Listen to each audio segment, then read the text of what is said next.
Assalamualaikum, anda sedang menonton Sekilas Fakta 25 Oktober 2024 bersama saya Kemilia Nur Azlan.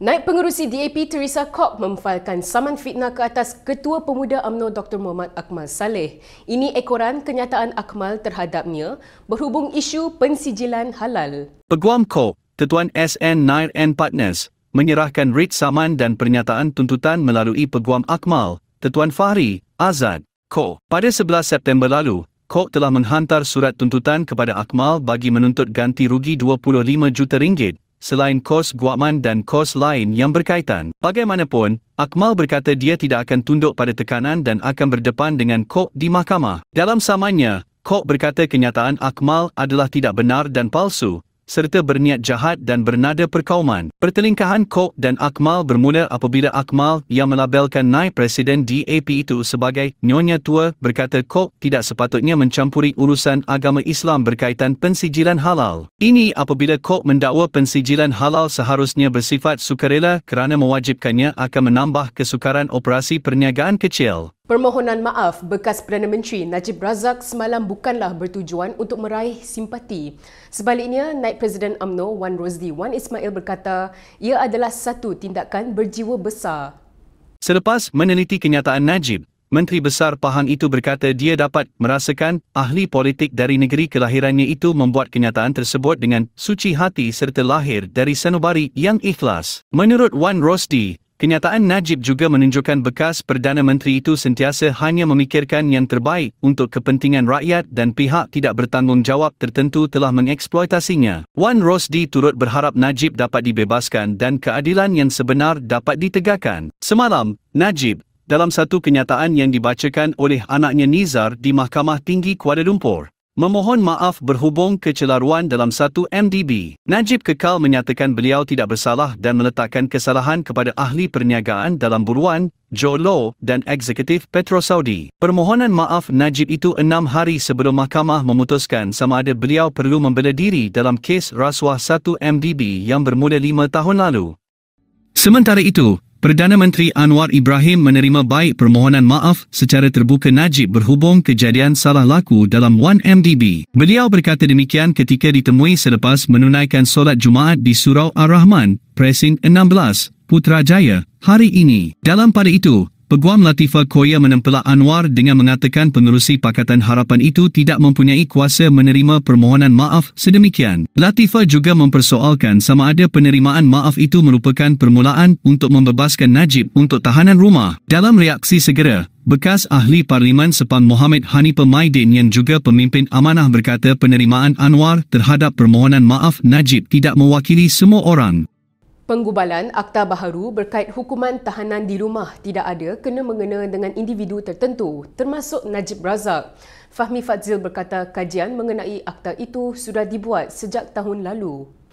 Antara hasrat kerajaan, pertama kita dapati pada tahun lalu jumlah yang berada dalam penjara lebih ramai daripada kapasiti yang sepatutnya. Telah diadakan satu pilot project di mana 5,000 orang telah menjalani proses boleh disebut sebagai rehabilitasi dalam komuniti.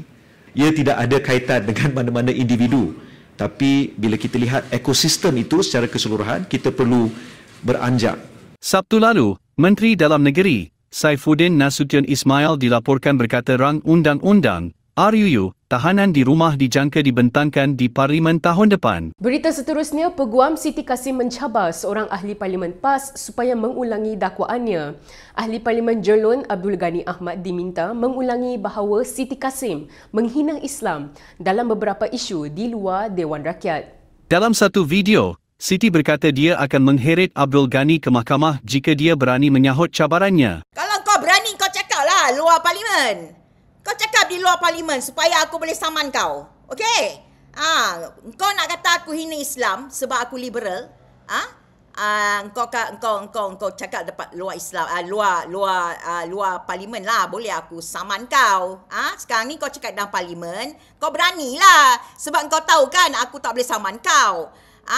So, this is the problem sebab kau pengecut. Pada Rabu, Abdul Ghani dilaporkan mempersoalkan rancangan kerajaan untuk membendung umat Islam liberal seperti Siti yang dituduhnya menghina Islam secara terbuka. Apakah tindakan yang dilakukan oleh kerajaan untuk membendung fahaman liberal ini?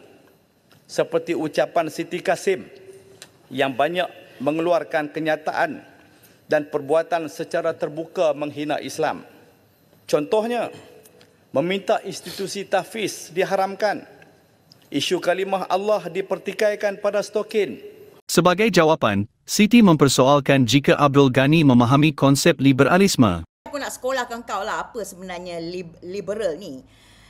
Liberalisme ni adalah satu falsafah politik dan moral. You faham tak? Ini bukan satu agama. Kau faham tak? Jika anda menyukai laporan yang dihasilkan Kini TV, kami amat berbesar hati jika anda boleh membuat sedikit sumbangan kepada kami. Anda boleh menyumbang dengan scan kod QR yang tertera di skrin atau klik pada pautan yang disertakan di bawah. Sokongan anda akan membantu Kini TV menjalankan peranan semak dan imbang serta menghasilkan lebih banyak berita yang berkualiti. Terima kasih atas sokongan anda. Kita ke perkembangan berikutnya. Penganjur sambutan Guangdong sedunia tampil memohon maaf atas insiden pengibaran bendera China di Teluk Intan, Perak semalam. Pengerusi Persatuan Kebudayaan Guangdong, Sun Bunhua, menjelaskan perbuatan itu dilakukan oleh rombongan dari negara tembok besar itu.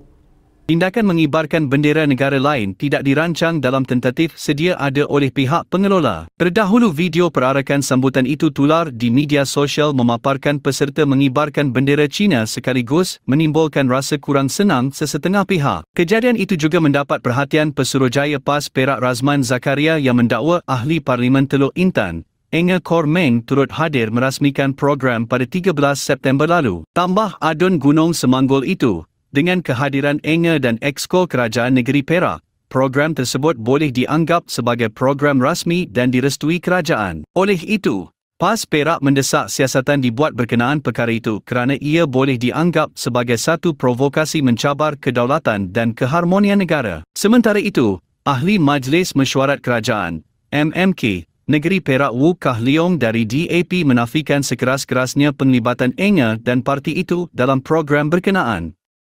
Dalam pada itu, pemuda UMNO turut mahu hukuman berat dikenakan ke atas individu yang mengibarkan bendera China di Teluk Intan malam tadi. Ketuanya, Dr. Muhammad Akmal Saleh berkata ini kerana permohonan maaf tidak lagi memadai selepas kesalahan tersebut dilakukan berulang kali.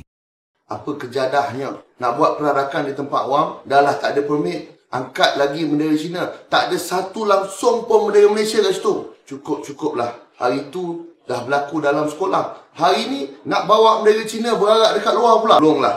Jangan buat, dah buat nak minta maaf. Buat pun minta maaf. Tolonglah. Dah muak, dah bosan. Kita kenakan tindakan. Kita minta polis ambil siasatan dan kita kenakan tindakan yang seberat-beratnya kepada mereka ni. Dah lah. Cukuplah. Asyik kita je yang kena bersabar. Minit mesyuarat daripada sebuah GLC yang bawah bidang kuasa Jabatan Perdana Menteri menjadi tumpuan. Ini apabila timbul dakwaan bahawa bonus dibayar kepada seorang eksekutif tertinggi walaupun syarikat itu hanya mencapai KPI 42%.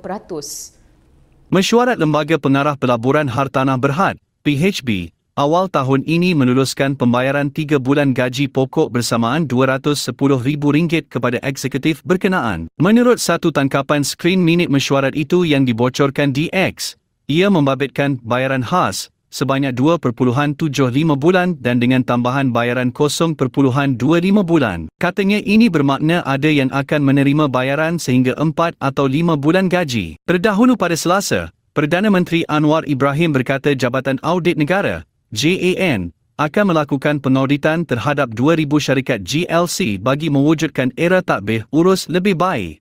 Kita juga telah bersetuju supaya Ketua Audit Negara mengaudit semua 2,000 ini sehingga akan satu jadi kejutan supaya semuanya akan lebih bertanggungjawab. Kerana kadang-kadang pelanggaran itu masih berterusan di beberapa peringkat dan tidak ada jalan lain tetapi untuk kita jalankan audit dan memantau terus. Terima kasih.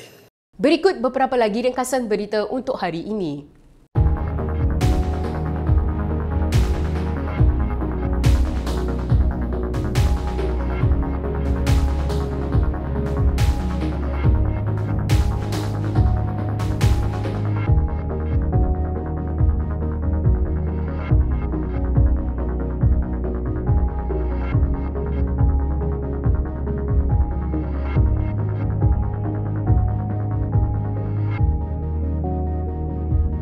Sekian saja daripada saya, Kimilia Nur Azlan untuk Sekilas Fakta. Untuk lebih banyak berita, anda boleh melayari kinitv.com.